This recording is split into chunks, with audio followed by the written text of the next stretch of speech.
chapter 24. Chapter 23 was a short one. They started building Ezra's and Josiah's house.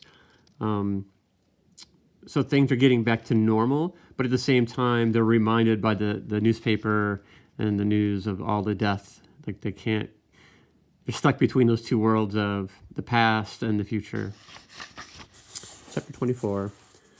Early Friday morning, I climbed up to the new ridge let me try that again. Early Friday morning, I climbed to the new ridge road to set rafters and looked out over Broadway. The morning sun had cast long shadows across the street, and from one of them, Papa and Matt stepped into view.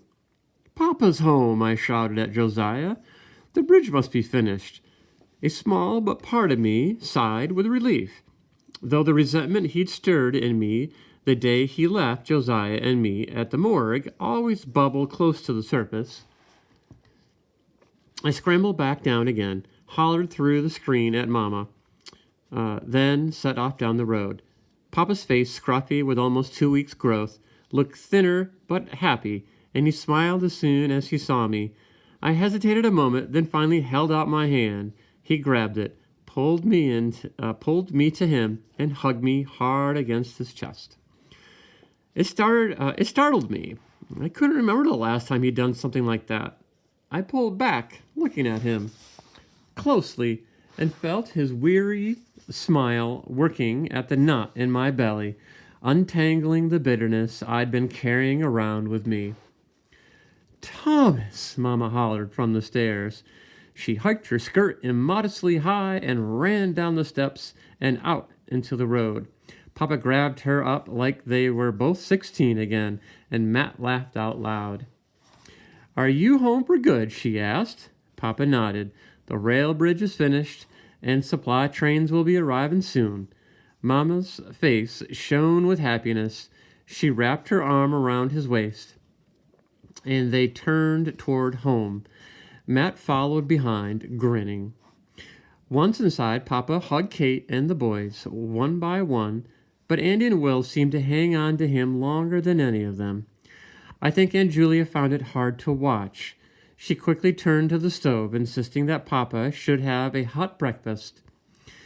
But I'd seen the pain in her eyes, the bittersweet look of joy and loss.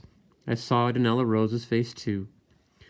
Everyone in the house gathered around the table to watch Papa eat his first hot meal since before the storm.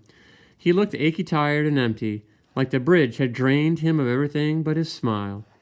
Mama pulled Kate from his arms and sat her in the chair next to him, but she climbed right back into his lap and buried her fingers in his beard.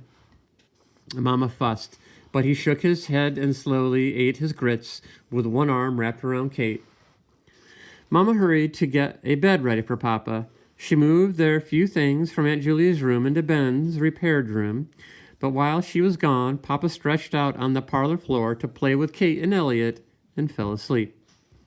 Ella Rose quietly pulled the kids upstairs to play, and Mama slipped a pillow under Papa's head. He was still asleep when Josiah and I came in at noon to eat.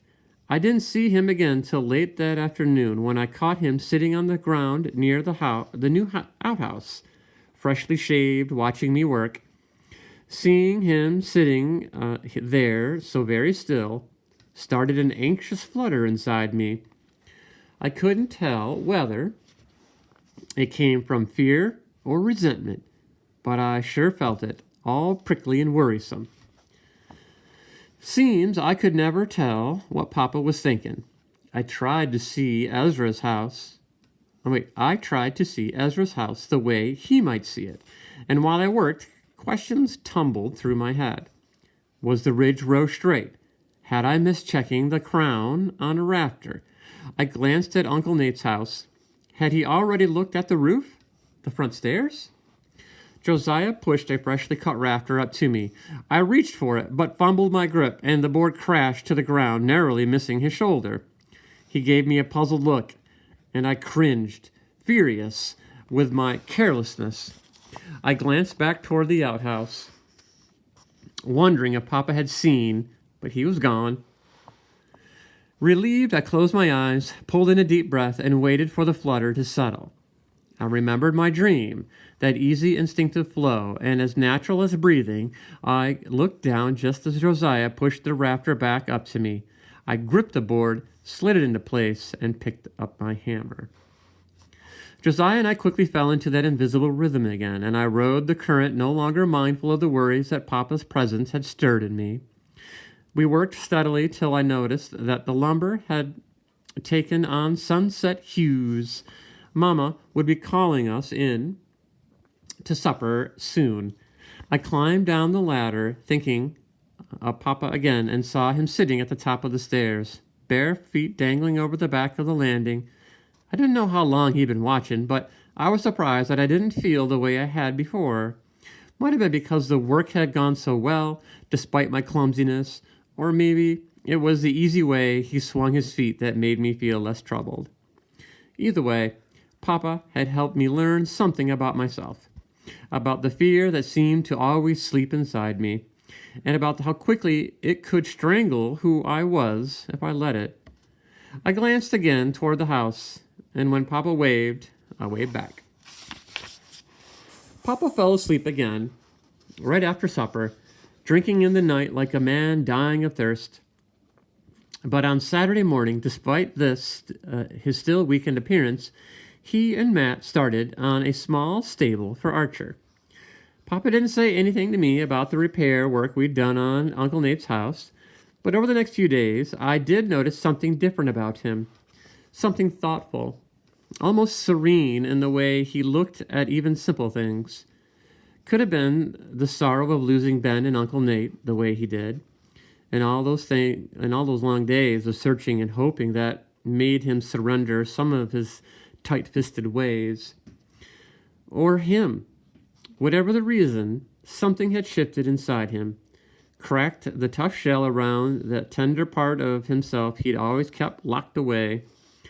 You could see it if you knew what to look for, and I guess I'd been looking for it most all my life. Now it was there. A softness in his eyes when he spoke to me, an ear turned to catch every word, a hand lingering on a shoulder, and to my surprise, the last of my bitterness began to unravel.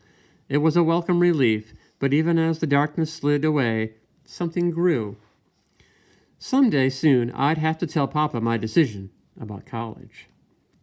This is a worry we haven't talked about since way back in the beginning of the book, and now here, after the storm, after the deaths, after things are slowly starting to come back to normal, those worries are coming back.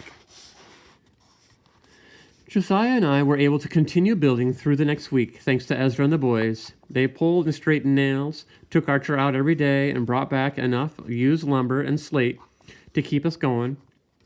Papa worked slow and easy on the stable, but even so, I could see that Matt wasn't cut out for carpentry. He hauled himself into supper every evening like he had just been released from a chain gang, a sure candidate for college and desk work. While he moaned and groaned, Papa never fussed once. He just grinned. We finished Ezra's new house that Saturday evening. Josiah and I had made every cut, hammered every nail, and I closed the door behind me, feeling good about the work we'd done. But while I washed up, I saw Papa walking all around the place. Slow. He checked the windows, the roof, looked over the new porch from top to bottom, then disappeared inside. I felt that flutter start up all over again, mean and fierce, but I held on to my grit.